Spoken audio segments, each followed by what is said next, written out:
It's important to ground yourself during this time. Humanity must ground themselves, keeping themselves present and guided and connected. The grounding roots of energy need to be called upon, for they are everywhere.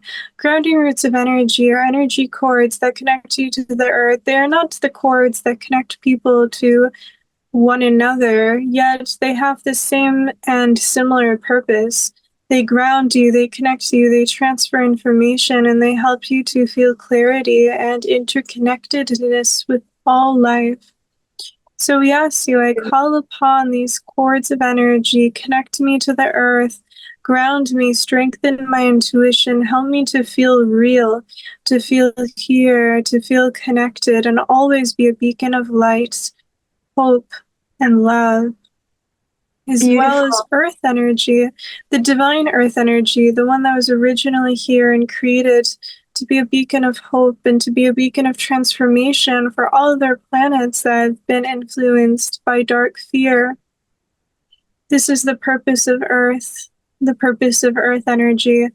And so when one attunes to this frequency, the true earth frequency, they're able to be replenished energetically with a continuous flow flowing through them like a river of light, like a waterfall of continuous happening, the real happening, the happening of life, not the happening of force. But we're in delusion right now. I believe that everything around us is almost like a matrix of delusion. And you say the real earth, like we really don't know what the real earth is. You do. Can you help humans to attune to that? What can we visualize as the new earth so that we can ground into it with our third eye? In essence, if one sets the intention, I attune to the frequency of the cords of energy, of the roots of energy that connect to the heart of earth. I attune to the frequency of the heart of earth. Then there is joy, then there is peace, then there is love. And you feel this because you've attuned to the heart of earth. Just saying this and relaxing into this attunes you to this frequency, and then you'll start to gain back your memories. We know it seems so simple to people, but it really is true. Sometimes the truth is not so complicated. It's just a beautiful, harmonious place of being. For instance, there's many colors of energy, much light. There's no starvation, and there's also no ability to die or be hurt by cold or warm, because in essence, Earth is a balanced temperature, and your intuition would prevent you from stepping into something like a volcano. The volcanoes are only used for cleansing purposes anyways. They are not erupting when they are not needed. And so, yeah, how can we, if we're going to remember this real earth, is it also what we're being told by the Blue Sapphire Collective as the new earth? Or are you referring to sort of middle earth where there is life and there's waterfalls and colors and it's maybe at a higher vibration? I'm lost as to, is it the new earth, or is it middle earth, or is it an earth that we haven't any idea of, because we're all lost in delusion in this kind of pea soup here we are in the third dimension on earth? you can call it the love earth if you wish. Many people call this the new earth, but it is not exactly new. It is actually the ancient earth that is just allowed to bloom once again. It is like if a flower is closed and dormant in hibernation for so long, and then one moment it's able to bloom and blossom again. It is very similar to this. Now, Middle Earth is a good representation of what love earth is. Middle Earth is very peaceful. It does not have war, and it does not have famine, and there is no fighting or bloodshed. It's very similar to just a state of complete harmony and bliss. Oh, in terms of a physical representation of this, it is nothing like the movies. It is not like this. It is not like what people visualize. Sometimes there are painters that recreate scenes that are very similar to Middle Earth. And these are scenes that energy is glowing and there is joy, and all of the animals and the humans are all amongst one another, living peacefully and harmoniously. No one is eating one another. And also there's these halos of light, of energy that surround each and every being. And it is never too cold or too warm. It's just this harmonious state of being. There's many trees that produce fruit, yet the fruit is not necessary. It is more of a joy to share than something that is an obligation to eat. This is the closest representation. Also, nature is everywhere, and one has access to their abilities. They can have telepathy, they can have teleportation, they can do and imagine and visualize anything that resonates with them. In essence, they're interconnected with life, as life was intended to flow upon Earth. So there is no fear virus. Yet there's so much to do and to accomplish, because one can go into a meditative state, which is already happening. It's just bringing the internal state and shining it outwards, and then they can influence other realities to return to a state of love. So in essence, the beings of Earth then act as a guide for other beings and other civilizations and planets that are suffering and struggling, that are stuck in the illusion. And you mean just by meditating and visualizing what you just described as Middle Yes. Earth, and taking our root chakra and anchoring it into that beautiful place that sounds like the Garden of Eden that you just described. So that's what we can do as humans to help ourselves ground, to give us hope, as well as in that, it's like a ripple effect to the other planets and other beings. Is that what you're saying? Because the more you do this, you attune to this frequency, and then you shine this frequency outwards, because your energy is no longer so condensed, it's no longer so restricted. It's able to flow freely and abundantly, and then you're able to shine similar to how a star shines, yet in a different frequency, a very beautiful frequency that is unique to you and unique to Earth. And this shines out, and this is able to influence other beings lovingly and compassionately and help them on their path as well. Beautiful. Well, I'll practice that in my meditation. More grounding. I have noticed that there's more wind lately. It's been so windy in New England, Rhode Island, where I'm from. I don't know if it's affecting the whole planet, but it seems like more wind than ever. And this winds of change would unground humanity. It's not healthy for us to feel so blown around emotionally or physically. So your suggestion to ground is very helpful. And just in visualizing how and where to anchor ourselves in. If I think of the Middle Earth, like you said, or like the bloomed flower of the real Earth, we're in the delusion of the current Earth right now isn't so much real. It's in a wounded position. So I like the idea that it's blooming into its full-blown potential soon. And maybe we can talk later about foods that also help ground people, because we all need to eat more warm, soupy, grounding foods along with the meditation because of all the wind. And there's so much change beyond the wind that's happening. So we can go in that direction later about nutrition and food. But I first want to ask you a question about how we can live on this planet the way it is now, which is, obviously not ideal. It's in transition and it's a lower vibration. But as we're in it now, as humans, how can we be more sovereign? There are so many people that are putting their power, giving their power to authorities like doctors in the medical community as well as government community, and they've lost their ability to come back to the self and use their own intuition. How can we help people become more sovereign without being violent, like protest and all that? So just more about a gentle way to come back to the self. Do you have any suggestions? Yes, we do. Before we answer this question, we want you to know, let the wind pass through you. Do not resist the wind. If you resist the wind, it will feel very dramatic and very challenging. Relax, let the wind pass through you. The wind actually can carry away fear. It can carry away stagnant energy. It can remove anything that's stuck. And so if you relax, if you let the wind pass through you, it can carry to consciousness. You can communicate with this consciousness as the consciousness of wind, carry and remove anything that is of fear, anything that is not meant to be with me, carry away this energy, allow it to go back into a state of harmony and no longer disrupt my state of harmony. If you set this intention, this is helpful because wind is trying to help right now. Even though it's intense, it's important to be grounded, yet flow with the wind. Let the wind flow through you instead of creating a barrier between you and the wind. So many people tense up with the wind. Yes. Let it just flow through you. This is the solution. Now, in order to be more sovereign, it is not about being in the opposing energies. So many people get stuck in the yin and the yang. And the yin and the yang is very misinterpreted, by the way. Most people do not actually know what it is. They just view it as darkness or light or opposition. In essence, yes, it is duality, but it's much more than this.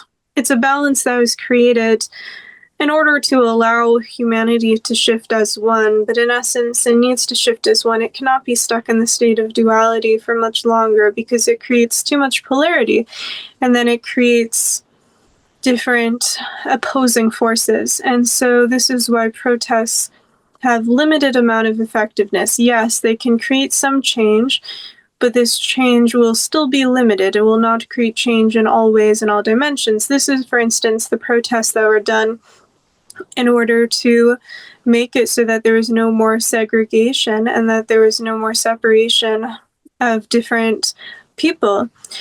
For instance, this worked in certain ways, yet it is still happening very much between people.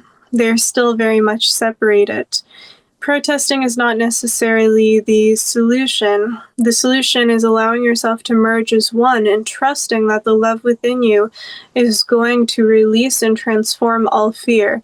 The fear is the thing that creates this illusion of separation. The oneness comes from the state of love.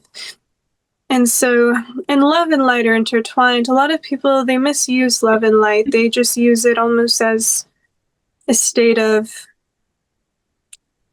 a different kind of suppression where they're trying to keep the peace, but they're not actually embodying the love or the light. And so it has many misconceptions, but in essence, if you set the intention, I'm allowing myself to be one with the love and the light. We're merging as one. I release and I relax any opposition within me. I allow us to merge as one light, one love, one being, one energy, one joy, one source. My higher self, I embrace you as my being. Ego, shift to the consciousness of that which is my higher self. Body, shift to the consciousness of that of my source, of my origin. Allow us to shift back to a state of being and consciousness that is of our origin, that is of love, that is of light, that is of joy, that is of creation, true creation, creation from love. When you do this, you allow yourself to shift and you're no longer dependent on other energy. You see, the reason why people eat so much food is because the food that they're eating is dead. It is not living, it is decomposing. And so when they eat it, it decomposes their body as well. But not only does it decompose their body, it creates a bit of a dependency because one uses so much of their own energy to digest this food that is not living, and so it does not have the life energy. And so then one is depleting themselves for the temporary sensation of feeling full. And in essence, this creates a bit of an addiction, but it's an addiction to something that is dead. Like a vampire in a way. People view vampires to be so different than themselves, but ultimately, if they're all eating dead things, then it is the same. Whether one creates the death or one consumes the death, it is the same frequency. And so we are what we eat. Yes, true, and so it's important for people to recognize this. When they embody the love and the light as one, the fear is able to be transformed back into the energy of their origin, and so the fear is not influencing, manipulating their reality or their mind. So then they're able to be consistent in channeling the light, channeling the energy. Now, most planets and most places, the beings of those planets and places do not eat others to survive. They do not even eat so-called plants. Some of them do not even have plants. They do not eat each other either. So a mammal would not eat another mammal, although most places don't even have mammals. They have something else entirely. But again, it is the same concept. Here, it is very close to cannibalism, for instance, for a human to eat a donkey or to eat a pig or to eat a chicken or a fish. They're all the same. They're just the same souls having the same experience, just in unique forms and unique shapes. It is just a difference in shape and experience, yet it is the same foundation of experience because they all have the same feelings. And so this is why it is the same. If one is capable of the same feelings, then it is the same. Yes, Whereas, good analogy. yes, people think that fish do not have feelings, but they do. People think that plants do not have feelings, but they do. Now, it's not about starving oneself. One is starving themselves by eating the dead. This is starving one's soul. This is starving one's being. It's important to recognize when we say starving one's soul, it's not that the soul can have any harm done to it. It's more of an expression in this form. In truth, it's more of just disconnecting from the soul. It's starving the connection to the soul more than starving the soul oneself. We wanted to clarify this because the soul cannot be harmed.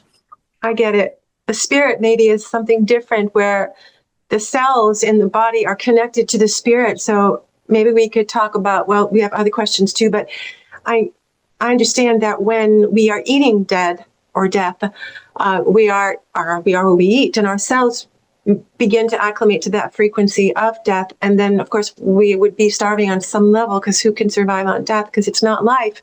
So I get that. And I may have no judgment for those people who are eating meat, but this is information that you can meditate on. For those of you who really enjoy meat, I have no judgment. I ate meat most of my life, but I don't anymore. I went in and out of it, feeling I need more protein. I went through all these justifications of, well, if I don't get enough protein, then I won't feel good, I'll become anemic or whatever it is. And well, then I thought fish, I'll just eat fish. And then I realized fish, like dolphins, are like people, they feel too. So I really have been torn, and now I'm fully in being a vegan, and I feel so much better. I feel my cells, or even my skin feels more sensitive to fabrics that are on it. I feel that I've transformed. So I can speak from experience that the cells in our body do connect to the spirit. Maybe you can just talk to us a little bit about spirit versus soul, because I know soul can't be harmed, but what is spirit more like the energy body? Yes, spirit and light body are typically interchangeable terms, and the spirit can be influenced by trauma.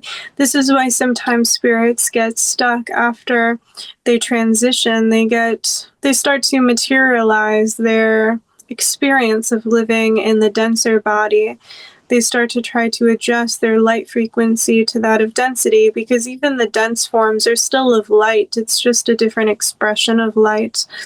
And so it's important to recognize this. I mean, ultimately, these beings of light, the spirits, they get so attached to the realities if they experience so much fear and pain because they start to lose themselves.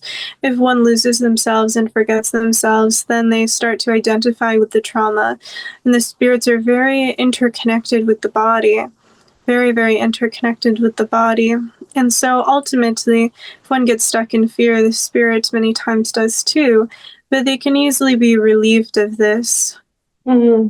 That's really good information. So anyone that feels incompetent or they don't have enough discipline to meditate or to visualize like this, a good place to start would be eating foods that are of high vibration so that your cells can begin to rise up. And then maybe a few months later, you might feel more, I guess the word would be more ready to meditate on visualizing your root chakra being anchored into the beautiful higher vibrational middle earth, or the new earth, or the love earth. That might be a nice order for some people who are just starting on this journey. I'm guessing, if correct me if you disagree, but I think you are on the same page with me, yes? Yes, ultimately, when people are more intentional with what they consume, this is both with food, this is also with hearing, this is with all forms of energy, all expressions of energy that they consume. When they're intentional with this and they intend to connect with that of love and a more harmonious light, then it'll be much easier for their entire life. Beautiful. So we have questions that we put together, Chloe and I, and I'd like to begin with you answered the questions about how to be, the first question was sovereignty, how to become less dependent on outside powers that were installed for maybe for darker reasons, like the government isn't for a higher purpose right now, is filled with darkness, and religions, and the medical system. So all of those are in question at the moment, and we need to return to ourselves and let go and stop putting attention on those three institutes, at least those three, maybe there's more.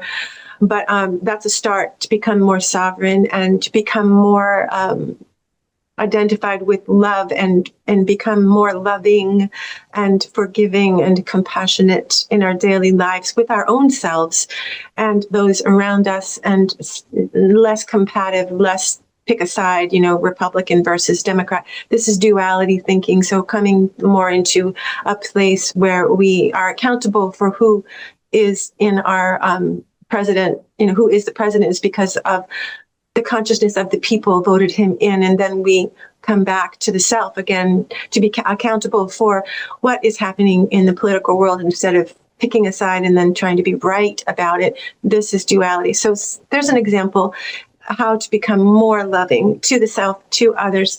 And then the second question is, what is the best diet for humans, and what is the best lifestyle? Maybe we start with diet, and I really love your idea about the wind and having it pass through us and even be our friend, and to help purify us and things that no longer support us. That's a beautiful way to see the wind, instead of it being, because it's starting to freak me out. There's just too much wind out there.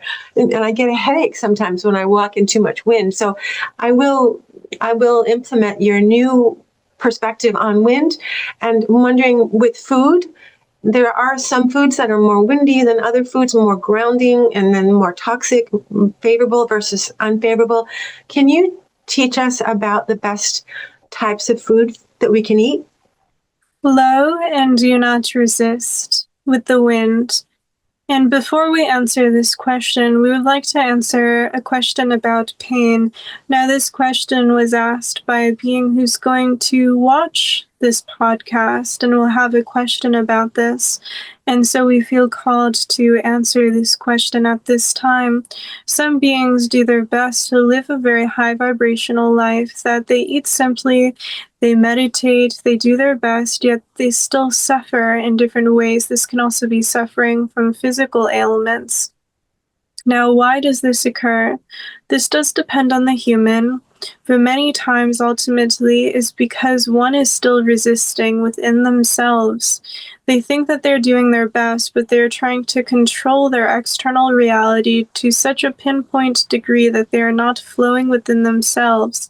Anytime they feel something, instead of allowing themselves to feel it, they overthink the situation, they get lost in it, they get deceived by the feelings. And they start to overcomplicate it, overprocess it, and they start to try to control the feelings of their selves. Now, in doing this, they start to lock the feelings into their beings, so they cannot be replenished through the energy of love. They cannot release it, because now they're just having these energies stuck. They're overprocessing it to the point where it is just cycling and cycling and cycling.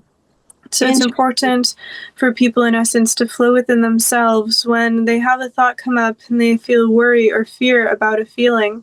Just allow yourself to feel the feeling. The feeling tells you exactly what is needed, and then it is able to pass through you. Beautiful.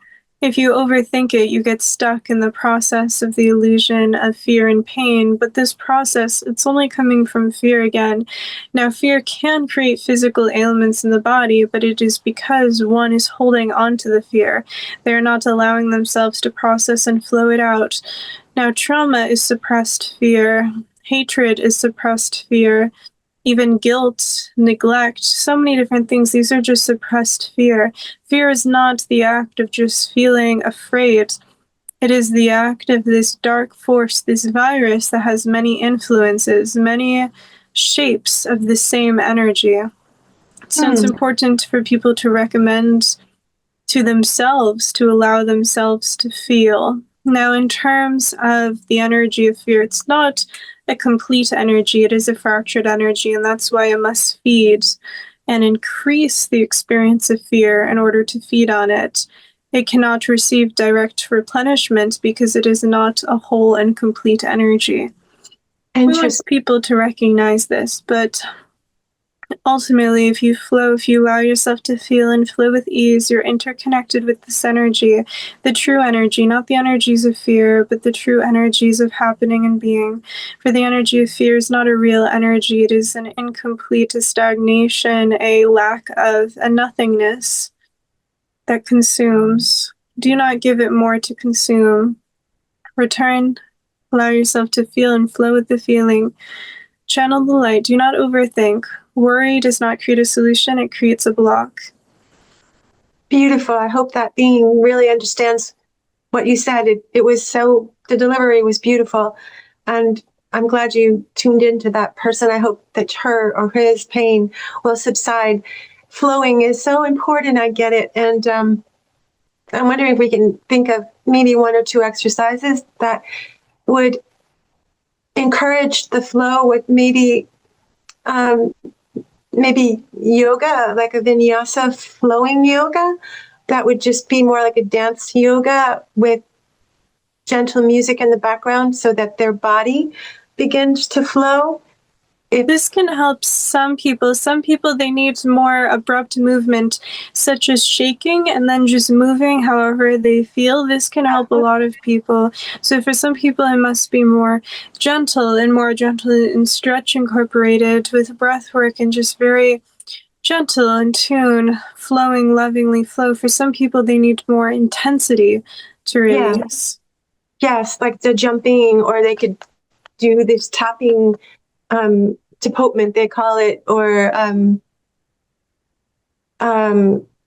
even types of massage that you could receive would be more aggressive. And just to let go as you're getting the massage, like Thai massage can be very deep, and that they move the limbs. So this, if someone feels stuck in their fear and stuck in pain, some of these very simple, practical exercises could be a start so that your physical body can let go first, and then your mind can start to be more fluid, and you can start to let the emotions pass through you like a wave instead of identifying with the emotions or holding on to the emotion. These visuals, I think, are helpful for humans. Yeah. Yes, and mentally ask yourself in the present moment, what am I feeling? Instead of giving it a whole explanation, just focus, what is the sensation of this feeling? I'm going to focus on feeling this. There's no thoughts that are needed to over-explain. Where is the feeling? What is the feeling? Let me just feel the feeling and just flow with this. Yes, that's very good. It's hard for a lot of people because we all tend to be escapists and take, marijuana or alcohol or whatever people do. Workaholism is even one of my, my escapes. So I have to witness that I'm escaping sometimes. So when we do feel pain coming up, I get it, hard to feel it. But what helped me was to shift myself into a witness state instead of being the one that was experiencing the pain.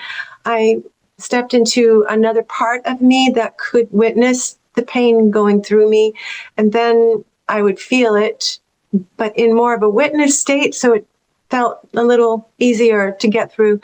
Maybe I didn't use those words properly, but yes, we know what you're saying. This can help with some people, but the people who tend to dissociate, this will not help. It'll make it more challenging for them to actually release it.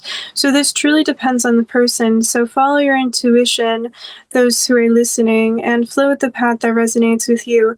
Now, when you allow yourself just to feel the feeling directly, at first it will seem very intense, and then feel it, flow it, and go beyond it. If you travel, it's almost like traveling on a wave.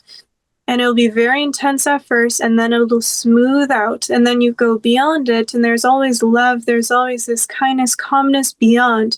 So flow within, and then flow. First will be very intense, but just relax into the intensity, and then you'll flow within, and beyond. And the beyond will feel very good for you. And so it is just allowing yourself to feel the intensity, but if you put too much words to it, you'll start to overanalyze it, and it'll seem much bigger in your mind than it is in the body. So just allow yourself to experience wherever the experience is happening within. Now, in terms of food, ultimately living foods are best. So if everyone had collective gardens and also planted trees in the forest that are meant to be there, the native trees that produce fruits, produce berries in the bushes as well, and also the produce of nuts and seeds and certain ingredients that are in harmony. Now, this would be very good. So it would be a combination of foraging as well as gardens. And then ultimately, it would be going to the food directly and eating the food straight from the source. There would be no hunting, and there would always be permission given. So you would ask, for instance, if you would eat some leaves, you would ask permission from the plant, can I have these leaves? Now, the plant many times will say yes and may direct you to which leaves to take. Now, when the plant gives you permission, they will not release toxins into the leaves, so you can eat it without receiving the toxins, but only if you really listen to the plant. But the plant will tell you, and then it can help them, and they will not be hurt because they will start to release it. Similarly to how many plants release leaves when it is cold, it is not hurting them to go through this process and to release because they're choosing to do so. It is not an automatic process. This is true. They're choosing to do so. It's important to recognize, for instance, that not all the leaves fall at the exact same moment. Not all the trees start to turn colors at the exact same moment. This is because they're intentionally choosing when to begin the process of releasing their leaves. And so trees and all plants are very conscious. They're not automatic beings on autopilot. They're very conscious. And so if you ask the plant for some leaves and they direct you to which ones, then it'll take a moment, but they'll start the process of release, which is why you can take them without hurting the plant, and then they will not release the toxins into them. Now, this works very well. And then there will be plenty of nuts to eat as well, although nuts aren't necessary to eat, but they can be eaten until people evolve past needing them. And then fruits will also be given, but ultimately, eating food straight from the source, as soon as it is received, it is eaten. It is not stored. Okay. Can you talk more about nuts? And, especially there's like almonds, I know, are classified as a fruit, but people consider them nuts. And even I will, call them nuts by accident. But there's a skin on the almonds that might be toxic. Someone's talking about lectins, a doctor that's, on YouTube everywhere, talking about cashews having lectins and almonds having lectins. Can you tell us more about these lectins? They're in oatmeal too, I think, and the skins. Yes. This does depend on the specific variety. In essence, they're not happy. This is being released because they're not happy. Sometimes they're just trying to protect themselves from abuse. Sometimes they're trying to protect their offspring. And sometimes it is just because they do not feel that it is right to be used in this way, which does classify as abuse. And so in essence, they're just making conscious choices not to be eaten, and humans are eating them anyways. Now, almonds, they've just been overused and overabused. At one point... How do we know which almonds don't want us to eat them and do want us to eat them? So in essence, it's that the farms are abusing them. This is what it comes back to. Now, people don't want to believe that trees can be abused, but they can.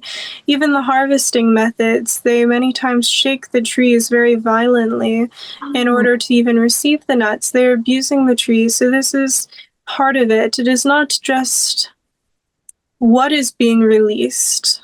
It is why it is being released. I understand Plants of any kinds do not just give off toxins to give off toxins. It takes energy to do so. It also comes back to fear. And so it's important to recognize this. Now, some trees give off significantly less and they've been less abused, and others give off more. I see. And now in terms of oats, they've also been just over-commercialized. Now, it's best to receive food from small farms who care, but still, even small farms, many of them just do not care. A lot of times people like to focus on the fact that small farms are small, so they must be better. But this is not always true. Sometimes they're just a small version of the same large commercial one. They're just less size, but they still have the same mentality. It is best to receive food from those who grow it with love or where it's foraged sustainably. Now, if you receive food from the grocery store, what we really recommend to do is to just send it energy, just to send an abundance of love, really express gratitude for where it came from. Now, it's essential not to eat the bodies of animals because this is very similar to your own body. But ultimately, it doesn't just apply to animals. Many times people want to think it does because the reality that it applies to plants is very hard for people to hear. But it does, it applies to everyone. But ultimately, just eating the animals, it's many more plants are harmed in the process because the animal eats many plants. And ultimately, it just creates more harm to do so. There's more fear involved. Although there's still fear with plant farming, it's important to recognize this. None of it is good. None of the food at the grocery store is true food. Even the fruit must be picked at optimal peak ripeness and eaten right away for it to be containing the same amount of life energy. Once it's at the store, it's not truly consumable, but in essence, if you send the food, energy, and love, it does help. And again, avoiding animal foods and animal products is very important because there's just much more fear, pain, and suffering involved. There's much more abuse to nature and just abuse to all life forms through eating animal products. But it's important to remember that the plant products are not without suffering from the store either. That's such interesting information, and I'm so grateful you are sharing that. It's kind of depressing because how do we, it just makes our lives a little harder to have to bless everything and then to be so discerning about trying to figure out if things were picked sustainably and under kind conditions.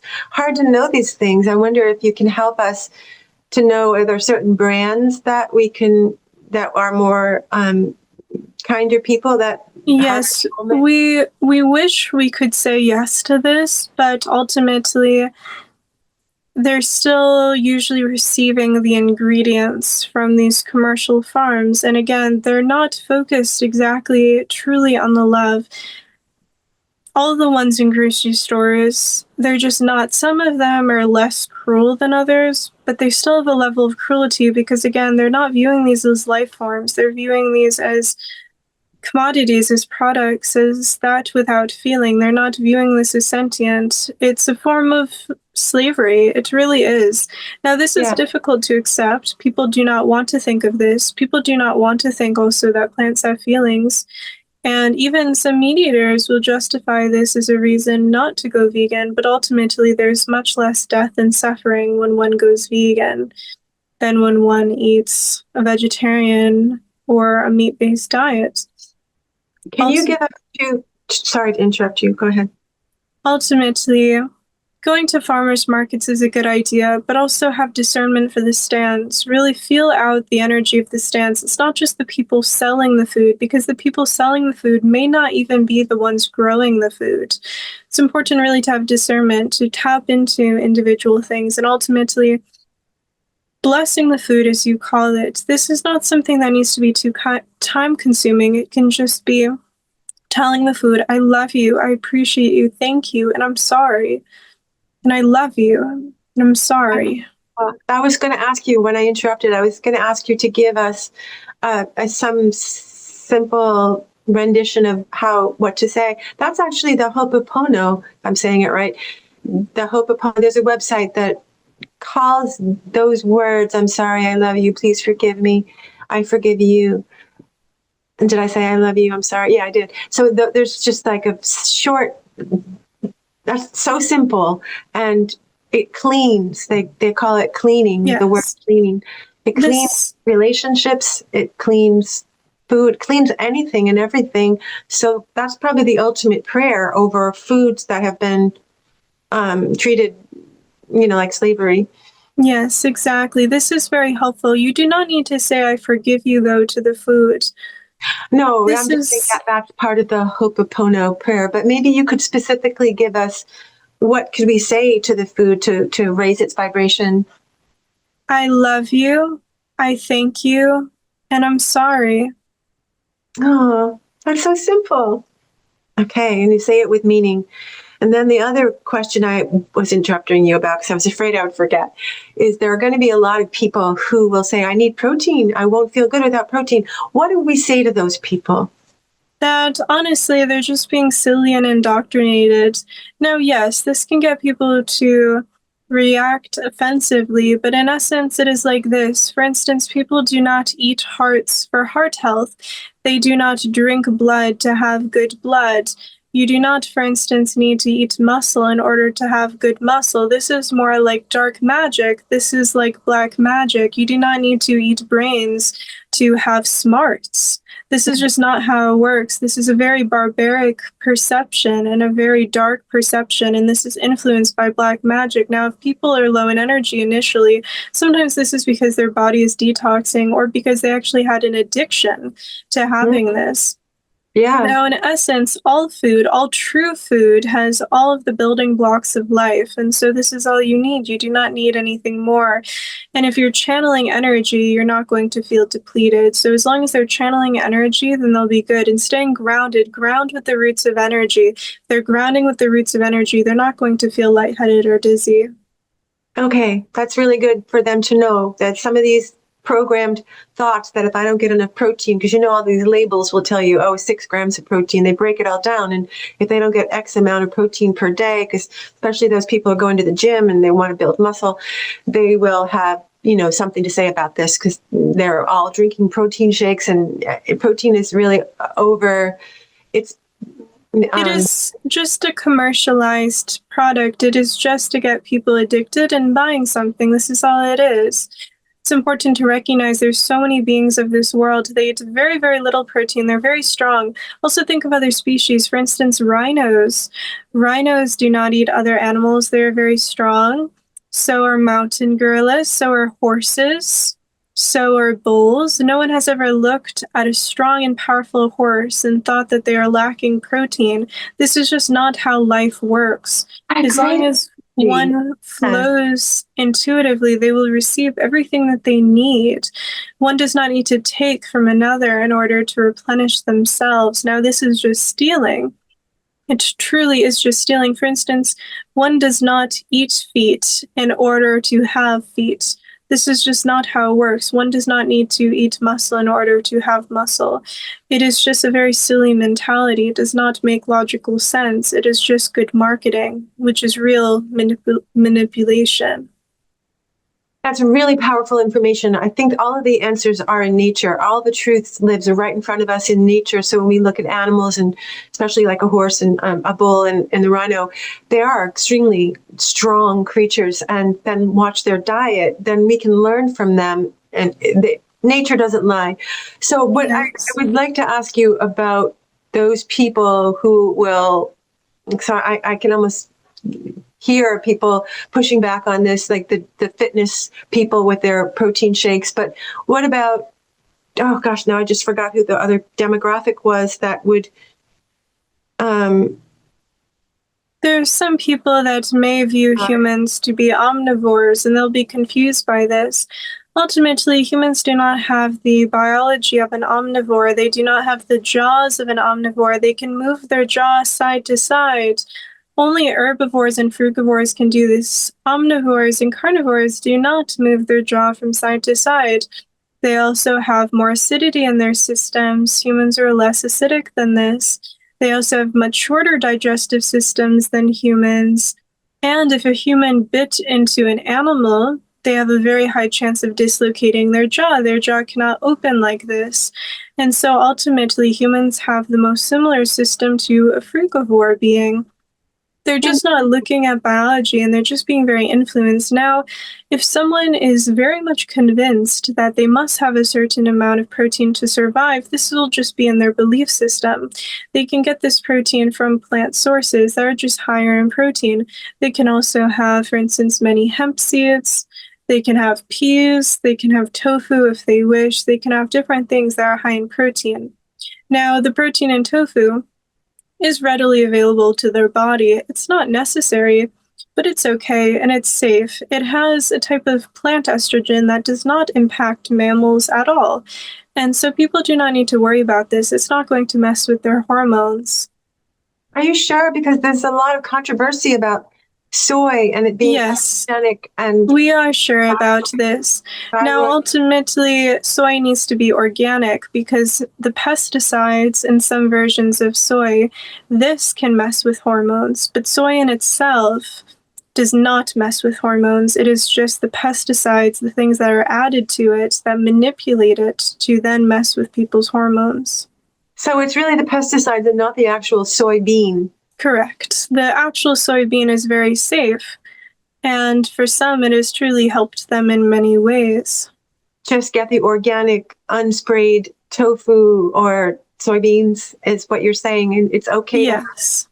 Some people have soy protein drinks, and I'm wondering if that's safe. Well, it would depend on if it's organic, I guess. Yeah. Yes, they can have this, but again, the whole protein obsession, it is a bit silly, but if people feel that they must stick with this, then they can if they truly wish to. They do have free will. It is just unnecessary, and they shouldn't believe things that are unnecessary because then that belief shapes their reality and then they become dependent on it. People do not think that eating is an addiction, but it is. It is not just about eating certain foods or eating in excess. Eating as a whole is an addiction. I agree with that. That feels right. I'm wondering about cashews because it's become very popular. They even do It is not very healthy. The cashews are not very healthy. Now, one can eat them, and many times their system will be able to process them, but they're not that healthy. Macadamia nuts, for instance, are much healthier. Okay. Can you name a couple others that I eat pumpkin seeds and macadamias, but I do love the everything bagel cashews, and they're organic, but you're saying it's touch and go. We don't know if they were treated right. It is terrible for some systems. Other beings can process it more. It's not ideal. Pumpkin seeds are quite good overall. Sunflower seeds are not. Pecans, it depends on the source. Pistachios, it also depends on the source. If it is grown in the US, it is unlikely that it is good. If it is grown in other places, it has a higher likelihood of being good. Pistachios. Yes, pistachios as well as pecans. Oh, okay. And then pine nuts are also good for the system overall. Pine nuts are good for the system. I love pine nuts, especially in tomato sauce. I would like to ask about tomatoes. That's another high lectin food. Should people eat tomatoes raw or cooked or not at all? Some people can and some people cannot. This is really dependent on the way the system of the body is functioning, but they do hold on to pesticides. So the soil must be good and the soil must be overall in harmony, and there should be no pesticide residue in or on tomatoes because this really messes with the qualities. But ultimately, tomatoes are okay for many individuals. It can even be good for them in certain ways, whereas for other people it is not. Well, can you tell us, thank you for that information. It's just really, it's a trial and error. You have to see if you do okay with tomatoes, and if you have a bellyache, then that's a no. So what I would like to end our session with, because we're getting close to the end, unfortunately, is since we're talking about what we're ingesting, food, and what's favorable and unfavorable, and how it's been harvested, and how to bless it and change its vibration. But what about water? Water is a big deal right now. In essence, water needs to be as purified or as clean as possible. In essence, many of the water that is just treated, for instance, the city water or that has pollutants, can be harmful for the body. But if it is properly filtered and one shows much love to the water, love, appreciation, gratitude, water, I love you, water, I am grateful for you, water, thank you, water, I'm sorry, but I love you dearly. If you say this happens, water will raise in vibration and frequency, but either way, having a good filter is important because much of the water on the surface that is being used for drinking has been polluted or has contaminants. Okay. how about something simple instead of saying I love you, even though that does sound simple? A lot of people are going to feel weird about it, honestly. If they do it, at a restaurant or in front of people, maybe by themselves, but maybe I've seen people with water filters that have the word love on the filter, just gluing the word love. And This is not enough. It is not personal enough. And so if people feel uncomfortable saying this out loud, they can say this within their own mind. But okay. most of the people listening today, especially those who have gotten so far listening within this, are going to be okay with doing so. You don't have to worry about this. But ultimately, it's most ideal to speak this intentionally. It can be spoken out loud or spoken in one's mind, and being okay with something new and different, because this is how positive change occurs, and this is how you will feel good. It won't replace a filter. We still need filters because there are new pollutants in the water recently, public water, right? Yes. We shouldn't even trust restaurant water, even if they say the filter, we don't always know. Yes, because sometimes the filter is not good as other filters. Usually you can taste the water and you can tell, but only if you are sensitive enough. For some people, they've gotten so used to poor quality water that they're easily deceived by it, but ultimately, those who are sensitive can tell immediately, and those who are not, just be very careful and cautious with this. Now it is possible to transform the properties of the water to, in essence, change the structure of the pollutants to be in that of harmony, but this takes much skill, and some people will not be able to do this. This is why a filter is necessary for many, but at some point everyone will be able to do something like this, and so then filters will not be necessary. I love that idea. We have the power to do it ourselves.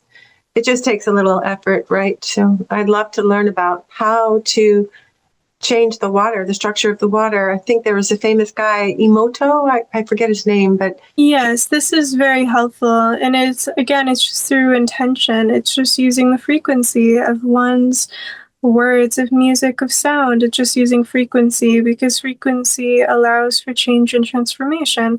But the more intentional you are and the more that you allow yourself to flow, the more that you can create this change.